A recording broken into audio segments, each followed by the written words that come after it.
Hello my dear friends, नमस्कार। कैसे हो सभी? उम्मीद करते हैं बहुत ही अच्छे होंगे, स्वस्थ होंगे, शानदार होंगे और आपकी तैयारी भी अच्छे से चल रही होगी। दोस्तों, आपके लिए जो यूपी टेट सीडीपी की क्लास चल रही है उसकी आरंभ सीरीज हमने चला रखी है। तो उसी श्रृंखला में हमारी ये नेक्स्ट क्लास है। हम आपके लिए इस आरंभ सीरीज में आपको सारे के सारे previous year questions, most expected questions, उन सभी को हम आपके साथ यहाँ पर डिस्कस करते हैं। डेली हमारी क्लास होती है। तो उसी श्रृंखला में आज की क्लास है। आगे बढ़ने से पहले जो भी हमारे साथी चैनल पर पहली बार हैं, कृपया चैनल को सब्सक्राइब कर लें ताकि ऐसी इंफॉर्मेटिव वीडियोज और क्लासेस आपको डेली मिलती रहें। तो चलिए आज की क्लास को शुरू करते हैं। आपका क्वेश्चन नंबर फर्स्ट, किस मनोवैज्ञानिक द्वारा प्रथम मनोविज्ञान प्रयोगशाला स्थापित की गई? Option A Watson, B William Wundt, C William James या डी बिने। तो साथियों, यहां पर सही जवाब है आपका option number B William Wundt. जो विलियम वुंट थे, उन्होंने प्रथम मनोवैज्ञानिक प्रयोगशाला स्थापित की थी। वो कहाँ की थी? आपका 1879 में, जो जर्मनी है, जर्मनी देश का एक लिप्जिंग शहर है, लिप्जिंग, जर्मनी के लिप्जिंग शहर में स्थापित की थी आपकी प्रयोगशाला। विलियम वुंट ने 1879 में जर्मनी के लिप्जिंग शहर में प्रथम मनोवैज्ञानिक प्रयोगशाला स्थापित की थी। ऑप्शन यहाँ पर बिल्कुल बी सही जवाब है। चलिए नेक्स्ट पर चलते हैं। क्वेश्चन नंबर 2, मनोविज्ञान का शिक्षा के क्षेत्र में सबसे बड़ा योगदान है, यानी कि जो मनोविज्ञान है उसका शिक्षा के क्षेत्र में सबसे बड़ा कैसा योगदान है? ऑप्शन ए विषय केंद्रित शिक्षा, बी शिक्षक केंद्रित शिक्षा, सी क्रिया केंद्रित शिक्षा या डी बाल केंद्रित शिक्षा। तो साथियों, यहां पर सही जवाब है आपका ऑप्शन नंबर डी बाल केंद्रित शिक्षा, चाइल्ड सेंटर्ड एजुकेशन। ये बाल केंद्रित शिक्षा की बात करता है मनोवैज्ञानिक। वो कैसे? देखिए, आप बाल मनोविज्ञान कहता है कि जो आपकी व्यवस्थाएं हैं उन सभी को, व्यवस्थाओं को बच्चे की नीड के, बच्चे की आवश्यकता के अनुरूप बदलिए, ना कि व्यवस्थाओं के अनुरूप बच्चे को बदलना है। यानी कि बच्चे को सेंटर में रख के उसके बच्चे की नीड के, बच्चे की आवश्यकता के आधार पर आप सभी चीज़ों की व्यवस्था कीजिए। ये आपकी बाल केंद्रित शिक्षा कहलाती है। आप पाठ्यक्रम भी बच्चे की नीड के आधार पर बनाइए, ना कि जो पाठ्यक्रम है उसको आप पाठ्यक्रम को बच्चे को उसके आधार पर पढ़ाइए, बच्चे की नीड के आधार पर पाठ्यक्रम बनाइए। ठीक है, यहाँ पर बाल केंद्रित शिक्षा की वकालत करता है मनोविज्ञान। ऑप्शन नंबर डी सही है। चलिए नेक्स्ट पर चलते हैं। क्वेश्चन नंबर 3, किसने शिशुओं के मस्तिष्क को खाली स्लेट माना था? Option A John Locke, B Darwin, C Spinoza, C option D Watson. तो यहाँ पर सही जवाब है आपका option number A John Locke. जो जॉन लॉक महोदय थे, उन्होंने कहा है कि शिशुओं का जो मस्तिष्क है वो खाली स्लेट के समान होता है, क्योंकि जैसे मतलब कि आप जिस भी तरह का बच्चों को वातावरण प्रोवाइड कराएंगे, जिस भी तरह का आप बच्चों को जो सामाजिकरण होगा, बच्चे का समाजीकरण होगा, समाज में बच्चा सीखेगा पढ़ेगा, उसी तरह आपका मस्तिष्क का विकास होगा। उसका खाली स्लेट की तरह होता है। आप जैसे वातावरण में ढालोगे वैसा आपका मस्तिष्क का विकास होगा, वैसा बच्चे की बुद्धि का विकास होगा, वैसे ही बच्चे का विकास होगा। वो एक खाली स्लेट के समान माना है जॉन लॉक ने। ऑप्शन ए सही है यहाँ पर। चलिए आगे बढ़ते हैं। क्वेश्चन नंबर 4, सामाजिक परिवेश से क्या तात्पर्य है? जो सामाजिक परिवेश हो शब्द है ये, इससे क्या तात्पर्य है? ऑप्शन ए शिक्षक व समाज, बी संबंधी मित्र पड़ोसी, सी माता पिता व परिवार के सदस्य या डी ये सभी। तो देखिए, सामाजिक परिवेश क्या होता है? आपका जो भी आपके इर्द गिर्द घूमता है, जहाँ भी आप रहते हो, जहाँ भी आप जाते हो, ये सभी आपका सामाजिक परिवेश है। जैसे शिक्षक व समाज, जो आपके शिक्षक हैं वो भी आपका सामाजिक परिवेश में आएगा। संबंधी, आपके सगे संबंधी, मित्र यार दोस्त, आस पड़ोसी जो आएंगे वो भी आपके सामाजिक परिवेश में आएंगे। माता पिता, परिवार के सदस्य, सभी के सभी आपके सामाजिक जो परिवेश का तात्पर्य यही होगा कि आप जहाँ भी रहते हैं, जो भी आपके इर्द गिर्द घूमता है, वो सभी आपका सामाजिक परिवेश है। ऑप्शन बिल्कुल डी सही जवाब है। यहाँ पर ये सभी के सभी हो जाएंगे। चलिए नेक्स्ट पर चलते हैं। क्वेश्चन नंबर 5, बाल विकास का अध्ययन क्षेत्र है। जो बाल विकास का अध्ययन क्षेत्र कैसा है? ऑप्शन ए बाल विकास की विभिन्न अवस्थाओं का अध्ययन, बी वातावरण का बालक विकास पर पड़ने वाले प्रभावों का अध्ययन, सी वैयक्तिक विभिन्नताओं का अध्ययन या डी उपरोक्त सभी। तो देखिए, बाल विकास का जो अध्ययन का जो क्षेत्र है वो क्या क्या है? ऑप्शन यहाँ पर बिल्कुल डी आपका होगा, बी सही, वातावरण का बाल विकास पर पड़ने वाले प्रभावों का अध्ययन। नहीं फ्रेंड्स, ये गलत हो जाएगा। ऑप्शन डी होगा उपरोक्त सभी।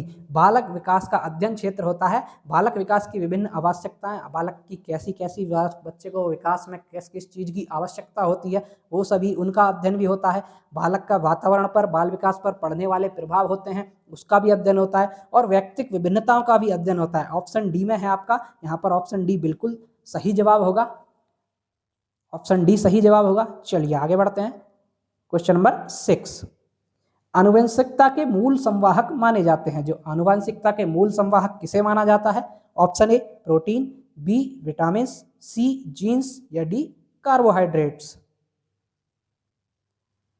तो देखिए आनुवंशिकता के मूल संवाहक माना जाता है जीन्स को। अब जीन्स आनुवंशिकता के मतलब कि जीन्स जो होते हैं, हमें जो पूर्वजों से माता पिता से जो आनुवंशिकता ट्रांसफर होती है वो जीन्स के द्वारा ट्रांसफर होती है। जीन्स को आनुवंशिकता का मूल संवाहक माना जाता है। ऑप्शन यहाँ पर बिल्कुल सी सही जवाब है। चलिए आगे बढ़ते हैं। क्वेश्चन नंबर 7, सामाजिकरण एक डैश डैश डैश प्रक्रिया है। यानी कि सामाजिकरण एक कैसी प्रक्रिया है? ऑप्शन ए अचेतन, बी प्रासंगिक, सी पारस्परिक या डी इनमें से कोई नहीं।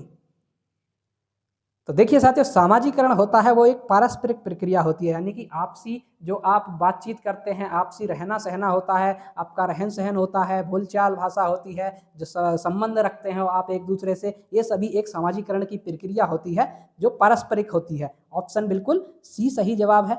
चलिए आगे बढ़ते हैं। क्वेश्चन नंबर 8, विकास की पूर्व संक्रिया अवस्था निम्न में से किसने दी है?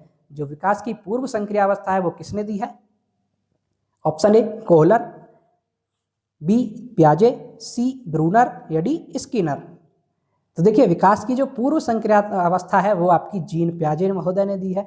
जीन प्याजे महोदय ने दी है। जो आपने जीन प्याजे ने जो 4 अवस्थाएं दी हैं आपकी, ये आपकी संज्ञानात्मक विकास जो दिया है उसके अंतर्गत जीन प्याजे ने 4 अवस्थाएं दी हैं। उन 4 में से ये आपकी दूसरी अवस्था है। पूर्व संक्रियात्मक आपकी दूसरी अवस्था होती है, ये आपकी 2 से 7 साल तक चलती है। पहली होती है संवेदी गामक, ये आपकी 0 से 2 चलती है। तीसरी होती है आपकी मूर्त, ये आपकी 7 से 11 चलती है।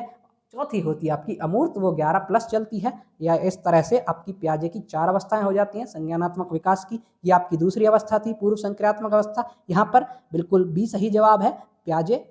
चलिए आगे बढ़ते हैं। क्वेश्चन नंबर 9, नैतिक विकास का सिद्धांत किसके द्वारा प्रतिपादित किया गया था? जो नैतिक विकास है उसका सिद्धांत किसने दिया है? Option A Havighurst, B Lawrence Kohlberg, C Hurlock या डी वाइगोत्स्की। तो देखिए साथियों, नैतिक विकास का जो सिद्धांत दिया है वो दिया है आपके लॉरेंस कोहलबर्ग ने। जो कोहलबर्ग थे उन्होंने नैतिक विकास का सिद्धांत दिया है। उन्होंने जो सिद्धांत में यही बताया है कि आप बच्चा कैसे नैतिक तर्क करता है, उसका कैसे नैतिक विकास होता है, ये सिद्धांत है। और उसके अंतर्गत 6 चरणों में आपका ये विकास बताया है, आपका सिद्धांत बताया है कि इसके 6 चरण होते हैं। 6 चरणों के अंतर्गत बच्चे का नैतिक विकास होता है। ये लॉरेंस कोहलबर्ग के द्वारा बताया गया है। चलिए आगे बढ़ते हैं। क्वेश्चन नंबर 10, लेव वाइगोत्स्की के सिद्धांतों के अनुसार बच्चों के संज्ञानात्मक विकास में क्या महत्वपूर्ण है? जो लेव वाइगोत्स्की का सिद्धांत है उसके आधार पर बच्चों के संज्ञानात्मक विकास, जो बच्चों का कॉग्निटिव डेवलपमेंट होता है, उसमें क्या महत्वपूर्ण है? ऑप्शन ए सांस्कृतिक उपकरण, बी परिपक्वता, सी सजा या डी अनुकूलन।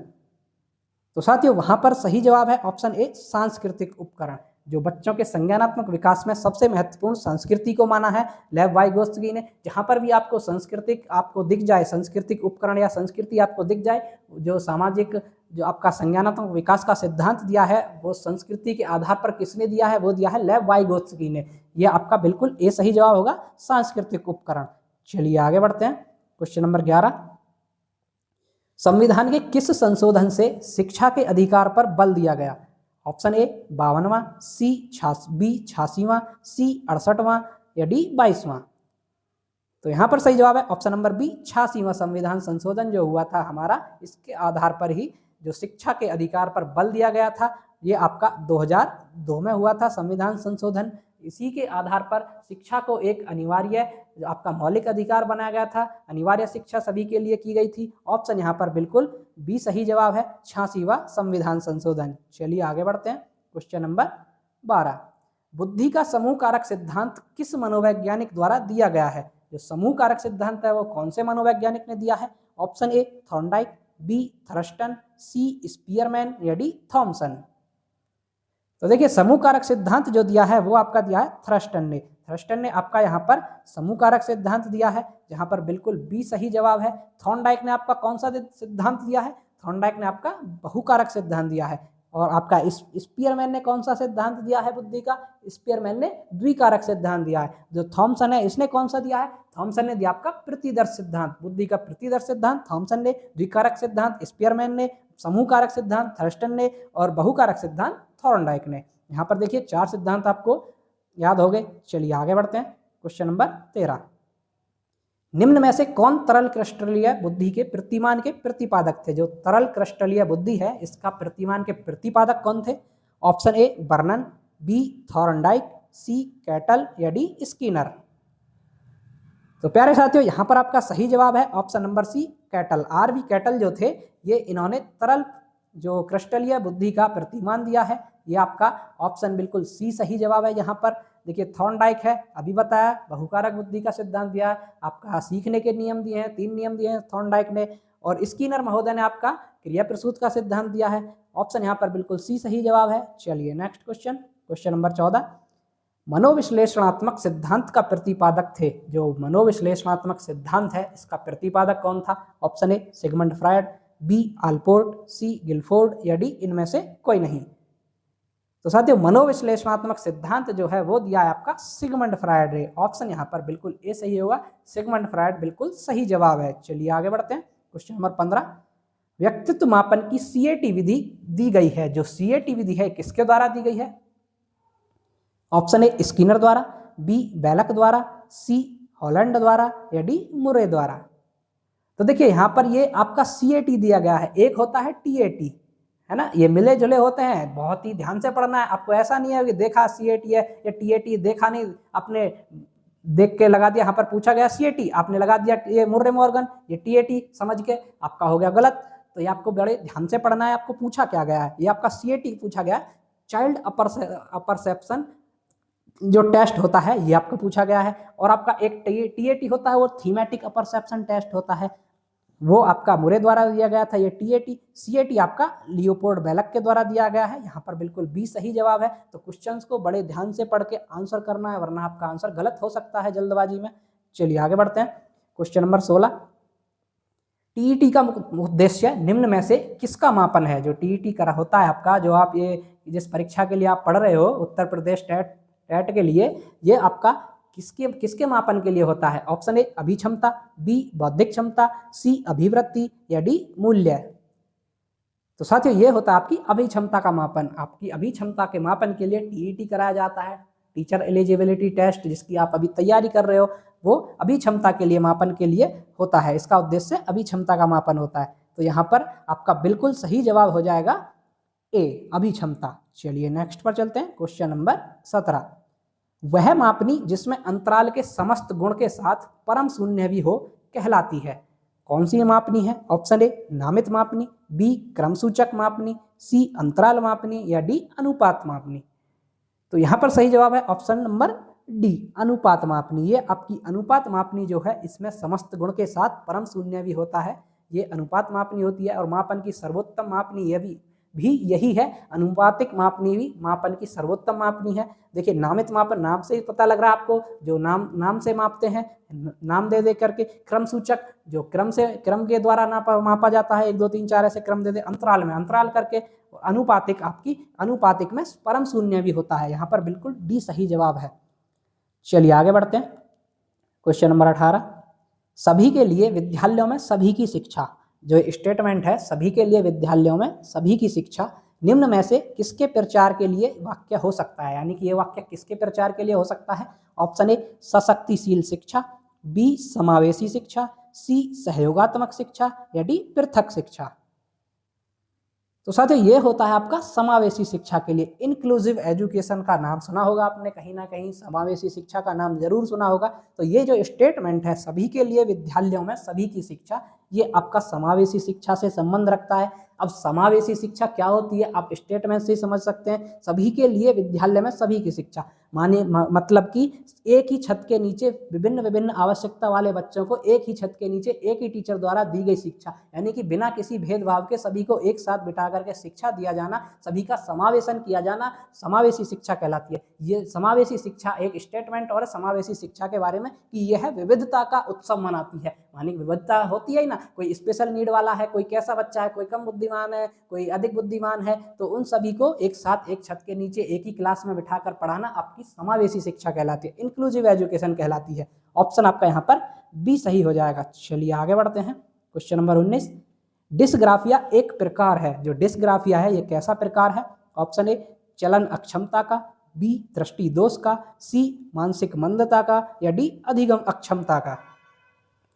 तो देखिए साथियों, डिस्ग्राफिया जो होता है ये आपका एक अधिगम अक्षमता होती है, यानी कि सीखने की जो प्रक्रिया है उसमें एक तरह की अक्षमता आ जाना, अक्षमता होना, वो आपकी अधिगम अक्षमता होती है डिस्ग्राफिया। किससे संबंध रखता है डिस्ग्राफिया? लेखन से। जब आपको लेखन में अक्षमता होती है आपकी, वहाँ पर आपकी लेखन अधिगम अक्षमता होती है, जहाँ पर वहाँ डिस्ग्राफिया शब्द का यूज होता है और ये एक तरह की अधिगम अक्षमता ही होती है। चलिए आगे बढ़ते हैं। यहाँ पर आपका बिल्कुल डी सही जवाब है। नेक्स्ट क्वेश्चन नंबर 20, निम्न में से कौन सा परामर्श का एक तत्व नहीं है? यानी कि परामर्श का कौन सा तत्व नहीं है? ऑप्शन ए वृत्तिक वृद्धि, बी साक्षात्कार, सी विश्वास, या डी संप्रेषण। अब देखिए परामर्श का कौन सा तत्व नहीं है यहाँ पर? ऑप्शन ए वृत्तिक वृद्धि। जो वृत्तिक वृद्धि है ये परामर्श का तत्व नहीं है। कैसे नहीं है? देखिए साक्षात्कार को देखिए, आप जब भी एक बात समझिए, आप जब भी डॉक्टर के पास जाते हैं, डॉक्टर आपको परामर्श ही तो देता है। कैसे देता है परामर्श? भाई एक तरह से विश्वास करते हो आप उस पर कि वो दवाई गोली लिख के दिया कि हाँ हम ठीक हो जाएंगे। संप्रेषण होता है, आप उससे बताते हो अपना कि ऐसे ऐसे परेशानी है, वो डॉक्टर आपसे बात करता है, पूछता है क्या हुआ, कैसे हुआ, ये सब कब से हो रहा है, आप संप्रेषण करते हो, विश्वास जताते हो कि हाँ भाई विश्वास है तभी तो डॉक्टर के पास आए हैं कि हाँ मैं अच्छा हो जाऊंगा। साक्षात्कार भी इंटरव्यू, एक तरह से आपसी बातचीत जो होती है वो भी आप परामर्श का तत्व होता है। लेकिन वृत्तिक वृद्धि जो होती है ये आपका परामर्श का तत्व नहीं होता है। ऑप्शन ए बिल्कुल सही जवाब है यहाँ पर। तो दोस्तों ये थी हमारी आज की क्लास। आपको क्लास कैसी लगी कमेंट करके ज़रूर बताएं, और साथियों एक लाइक भी कर दिया कीजिए, इससे हमें मोटिवेशन मिलता है, जिससे हम आपके लिए और अच्छा कंटेंट प्रोवाइड कराते रहेंगे। तो जो भी साथी चैनल पर पहली बार हैं कृपया चैनल को सब्सक्राइब कर लें, ताकि ऐसी ही इंफॉर्मेटिव वीडियोज़ और क्लासेस आपको डेली मिलती रहें। तो चलिए मिलते हैं नेक्स्ट वीडियो में, तब तक के लिए धन्यवाद।